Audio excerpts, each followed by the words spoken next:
Mais longtemps avant Babylone, il y a 5 ou 6 000 ans, une autre civilisation remarquable a vu le jour dans ce qui est aujourd'hui l'Irak.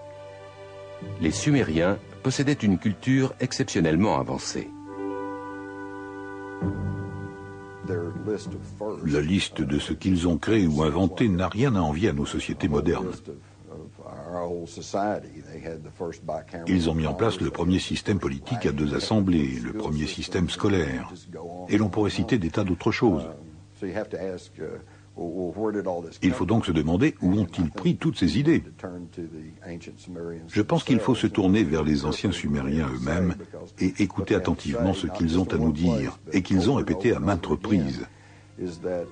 À savoir que leur civilisation leur avait été enseignée par des êtres descendus sur terre depuis le ciel. Ils les appelaient Anunnaki.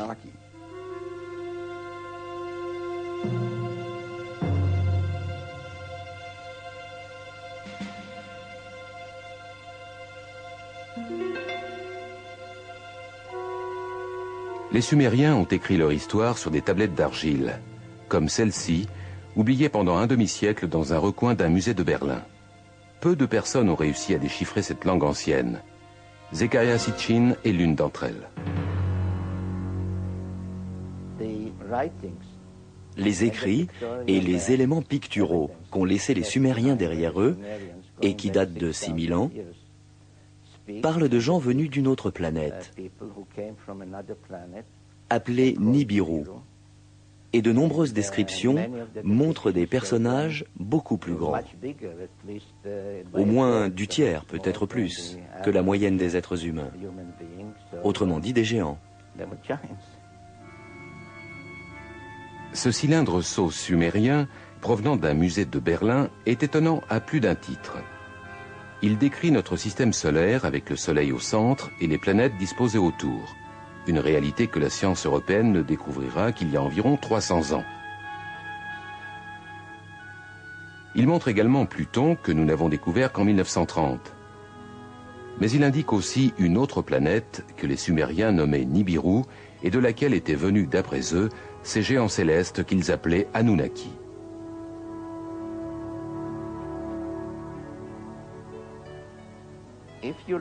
Si l'on observe les 3 personnages représentés ici, on voit qu'ils sont à peu près de la même taille.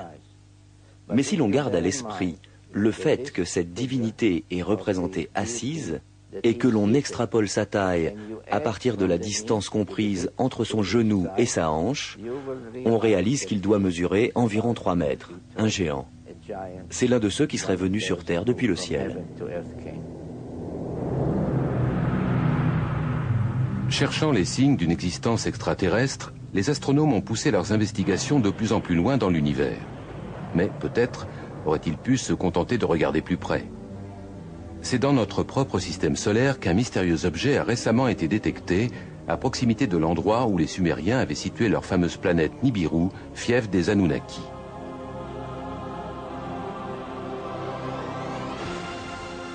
Les partisans de cette théorie y verront sans nul doute la confirmation de l'existence de ces géants venus d'un autre monde.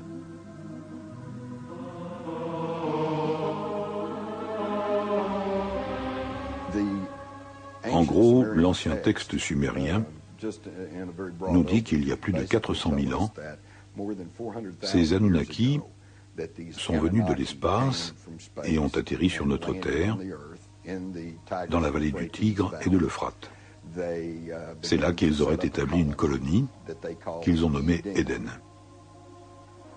Dans la Genèse, Éden est l'endroit où Adam fut créé à partir d'une poignée de terre et Ève née de l'une de ses côtes.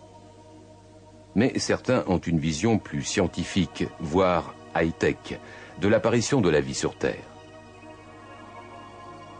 À un moment donné, ayant besoin d'ouvriers, de main-d'œuvre, les Anunnaki ont décidé de brûler les étapes, en faisant appel à ce que nous appellerions le génie génétique. Ils ont pris le sperme de l'un des Anunnaki, qu'ils ont associé à l'ovule d'un humanoïde primitif, probablement l'un de ces êtres dont les paléontologues trouvent aujourd'hui les restes en Afrique, comme la fameuse Lucie. et ils ont produit une espèce hybride qui allait devenir Cro-Magnon ou l'homme moderne.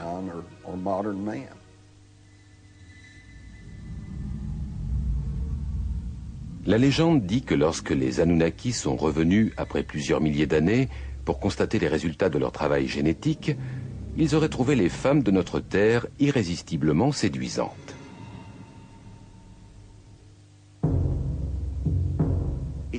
Tout cela est dans la Bible.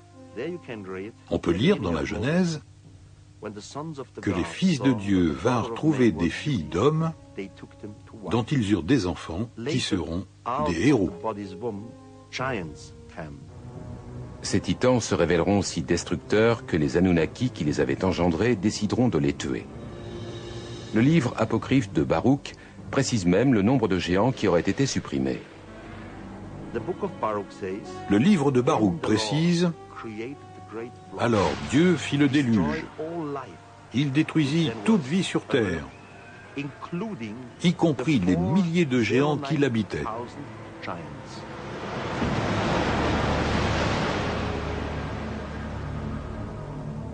D'après ce récit, quelques titans réussiront à survivre, mais leur règne sur Terre s'achève et les humains vont devenir l'espèce dominante.